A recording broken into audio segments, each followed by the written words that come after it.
సిద్దిపేట జిల్లా నారాయణరావుపేట మండలం మల్యాల గ్రామంలో సర్పంచ్ రఘు అధ్యక్షతన గ్రామసభ నిర్వహించారు. ఈ సందర్భంగా గ్రామంలో నెలకొన్న పలు సమస్యలను గ్రామస్తులు సర్పంచ్ దృష్టికి తీసుకురాగా వాటి పరిష్కారానికి కృషి చేస్తానన్నారు. అనంతరం సర్పంచ్ మాట్లాడుతూ గ్రామ అభివృద్ధి ధ్యేయంగా ముందుకు సాగుతున్నట్లు తెలిపారు. గ్రామంలో అర్హులైన ప్రతి ఒక్కరికి ప్రభుత్వ పథకాలు అందజేస్తామన్నారు.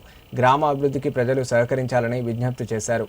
ఈ కార్యక్రమంలో కాంగ్రెస్ పార్టీ మండల అధ్యక్షులు రామచంద్రం, అధికారులు, గ్రామస్తులు పాల్గొన్నారు. రెండో గ్రామ సభ నిర్వహించడం జరిగింది. రెండో గ్రామ సభకు పలు అధికారులు రెవెన్యూ డిపార్ట్మెంట్ కానీ, ఇరిగేషన్ డిపార్ట్మెంట్ కానీ, హౌసింగ్ ఏఈ గారు కానీ, పంచాయత్ సెక్రటరీ ఆధ్వర్యంలో పాల్గొనడం జరిగింది.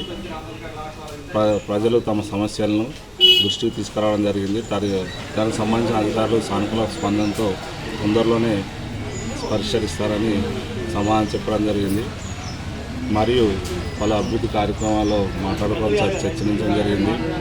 ఈ సభలో గ్రామ ఉప సర్పంచ్, గ్రామ పెద్దలు, వార్డు సభ్యులు, గ్రామ స్థాయి వాళ్ళ అధికారులు అందరూ పాల్గొనడం జరిగింది.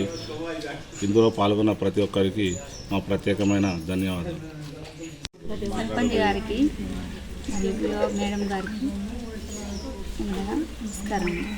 ఉచిత బస్ ప్రయాణం, కరెంటు, గృహజ్యోతి పథకం, రుణమాఫీ, ఇంద్రమ్మ ఇండ్లు, ఇంద్రమ్మ చీరలు ప్రజాపాలనలో మంచిగా జరుగుతున్నది. ఇంకా ఎన్నో పథకాలతో మనం ముందుకు తీసుకెళ్ళగలుగుతాము అని కోరుకుంటున్నాం.